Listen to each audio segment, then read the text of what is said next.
Welcome to the Word Today TV, where we open our hearts to God's living Word and reflect on the daily readings of the Holy Mass.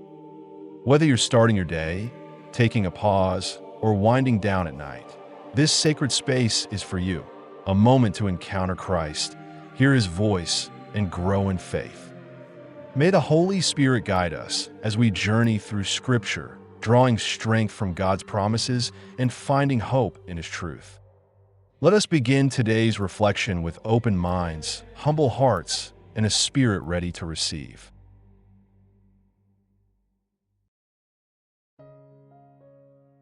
March 23rd, 2026, Monday of the Fifth Week of Lent. Let us now listen to the Word of God. A reading from the book of the prophet Daniel. Now there was a man living in Babylon whose name was Joachim. And he took a wife whose name was Susanna, the daughter of Hilkiah, a very beautiful woman, and one who feared God.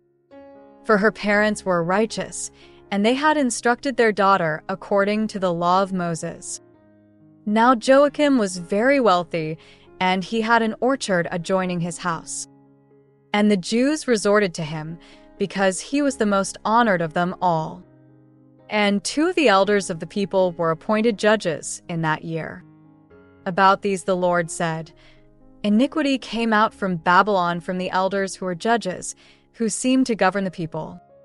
These men frequented the house of Joachim, and all who had legal matters came to them. Now when the people departed at noon, Susanna would enter and walk in her husband's orchard. And the two elders saw her entering every day and walking about, and they began to lust after her. And they perverted their own minds and turned away their eyes, so that they might not look toward heaven nor remember just judgments. And though both were wounded with love for her, they did not reveal their distress to one another. Then it happened that, when they were watching for an opportune day, she entered the orchard as usual with only two maids, and she wished to bathe in the orchard, for it was hot. And there was no one there except the two elders who had hidden themselves and were watching her. So she said to the maids, 'Bring me oil and washing ointments, and shut the doors of the orchard, so that I may bathe.' And they did as she said. And they shut the doors of the orchard, and went out by the side doors to bring the things that she had requested. And they did not see the elders, because they were hidden. But when the maids had gone out, the two elders rose up and ran to her and said, 'Behold, the doors of the orchard are shut, and no one sees us. And we are in love with you. Therefore, consent to us and lie with us.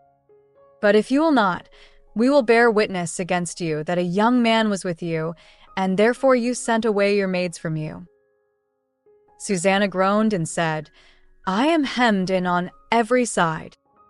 For if I do this thing, it is death for me, and if I do it not, I will not escape your hands. But it is better for me to fall into your hands without doing it than to sin in the sight of the Lord.' And Susanna cried out with a loud voice, and the elders also cried out against her.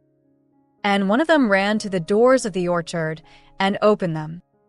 And when the household servants heard the shouting in the orchard, they rushed in by the side doors to see what had happened to her. But after the elders had told their story, the servants were greatly ashamed, because nothing like this had ever been said about Susanna. And it happened on the next day, when the people had come to Joachim her husband, the two elders also came, full of wicked intent against Susanna, so that they might put her to death. And they said before the people, 'Send for Susanna, the daughter of Hilkiah, the wife of Joachim.' And they sent for her. And she came with her parents and children and all her relatives. Now Susanna was exceedingly delicate and beautiful in appearance. But those wicked men ordered that her face be uncovered, for she was veiled, so that they might be filled with her beauty. Therefore her friends and all who saw her wept. Then the two elders stood up in the midst of the people and laid their hands upon her head. And she, weeping, looked up to heaven, for her heart trusted in the Lord. And the elders said, "While we were walking alone in the orchard, this woman entered with 2 maids, and she shut the doors of the orchard and sent the maids away from her. And a young man came to her who had been hidden there, and he lay with her. But we, who were in a corner of the orchard, seeing this wickedness, ran to them. And we saw them lying together. But we could not seize the man, because he was stronger than we are. And he opened the doors and leaped out. But having seized this woman, we asked who the young man was, but she would not tell us. These things we testify. The assembly believed them, since they were elders and judges of the people, and they condemned her to death. But Susanna cried out with a loud voice and said, 'O eternal God, who knows what is hidden, who knows all things before they come to be, you know that they have borne false witness against me. And behold, I must die, though I have done none of these things which these men have maliciously fabricated against me.' And the Lord heard her voice. And when she was being led to execution, God stirred the Holy Spirit of a young boy named Daniel. And he cried out with a loud voice, 'I am innocent of the blood of this woman.' Then all the people turned toward him and said, 'What is this word that you are saying?' But he, standing in their midst, said, 'Are you so foolish, O sons of Israel, that without examination or knowledge of the truth you have condemned a daughter of Israel? Return to judgment, because they have borne false witness against her.' Therefore all the people turned back quickly, and the elders said to him, 'Come, sit among us and show it to us, since God has given you the honor of old age.' But Daniel said to them, 'Separate them far from one another, and I will examine them.' And when they were separated one from the other, he called one of them and said to him, 'Old man, grown evil in your days, now the sins that you committed before have come to term. For you have pronounced unjust judgments, condemning the innocent and freeing the guilty, though the Lord says, "The innocent and the just you shall not put to death." Now then, if you saw her, tell me under what tree you saw them conversing with one another.' He said, 'Under a mastic tree.' And Daniel said, 'Truly, you have lied against your own head. For behold, the angel of God, having received the sentence from him, will cut you in 2. And having put him aside, he ordered that the other should come. And he said to him, 'Offspring of Canaan, and not of Judah, beauty has deceived you, and desire has perverted your heart. Thus did you do to the daughters of Israel, and they, fearing you, associated with you. But a daughter of Judah would not endure your wickedness. Now then, tell me under what tree you caught them conversing with one another.' And he said, 'Under a holm oak.' And Daniel said to him, 'Truly, you also have lied against your own head. For behold, the angel of God waits with a sword to cut you in 2 and to destroy you.' With that, the entire assembly cried out with a loud voice, and they blessed God, who saves those who trust in him. And they rose up against the 2 elders, for Daniel had convicted them of false witness by their own mouth. And they did to them as they had wickedly intended to do to their neighbor, so as to fulfill the law of Moses. And they put them to death, and innocent blood was spared that day. Hilkiah and his wife praised God for their daughter Susanna, with Joachim her husband and all her relatives, because no disgrace had been found in her. And from that day forward, Daniel became great in the sight of the people. The word of the Lord.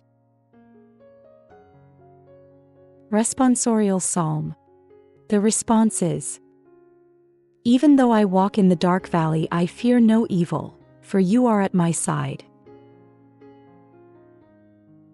The Lord is my shepherd, I shall want nothing. He leads me to green pastures and guides me beside restful waters. He restores my soul. Even though I walk in the dark valley, I fear no evil, for you are at my side.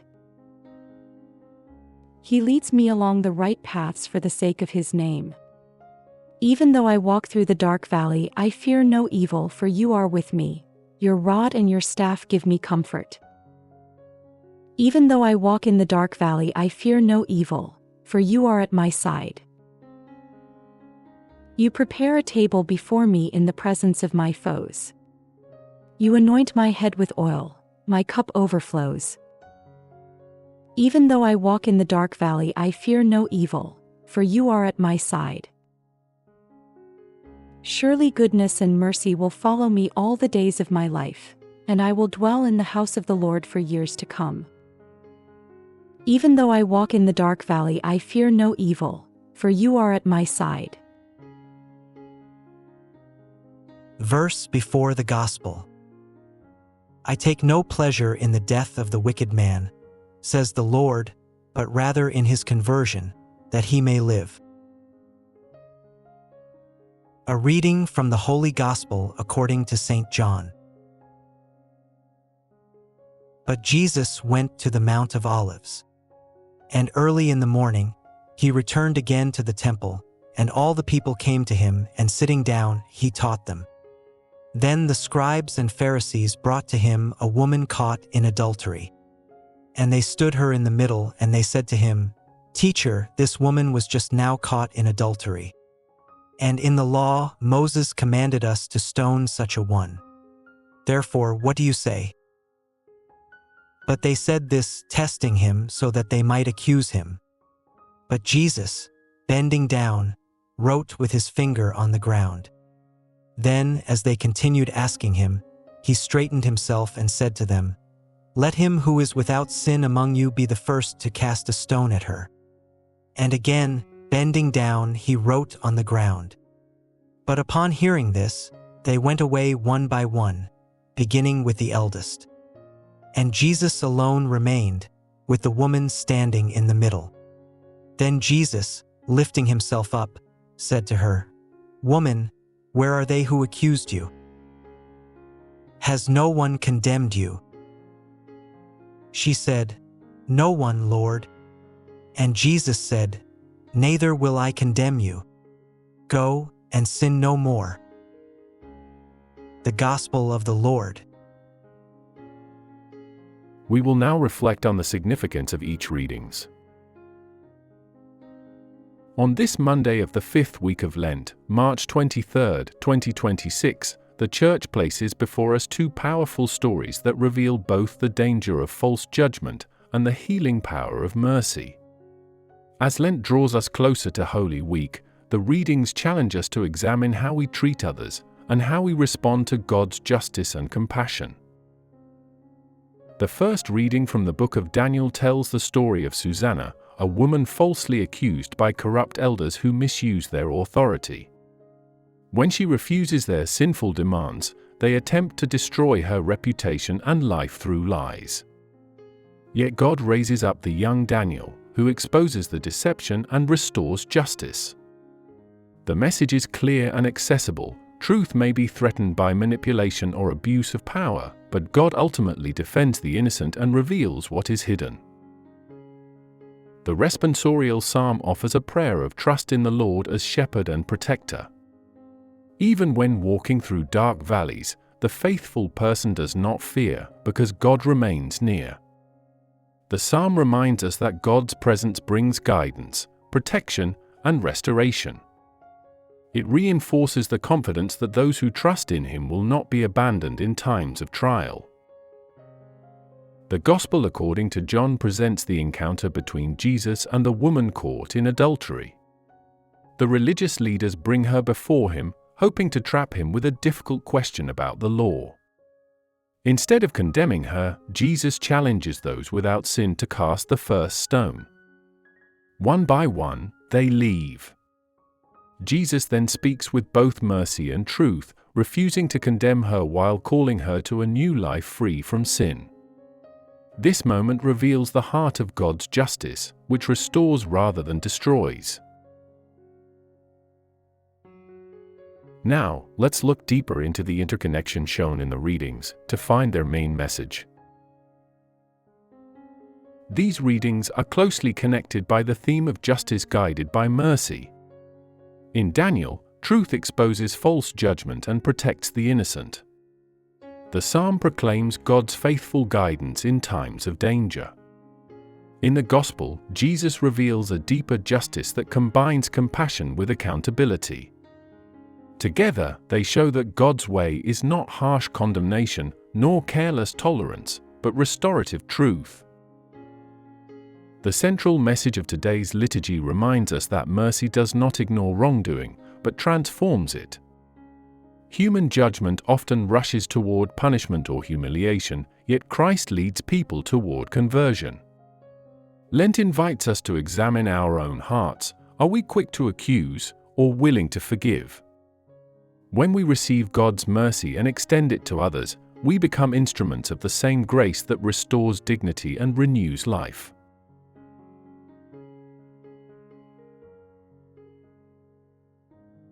Let us pray. Lord God, you are just and merciful, defending the innocent and calling sinners to new life. As we continue this Lenten journey, purify our hearts from judgment and pride. Help us seek truth with humility and offer mercy with compassion. Lead us away from sin and guide us toward the freedom that comes from your forgiveness and grace. In Jesus' name, we pray. Amen.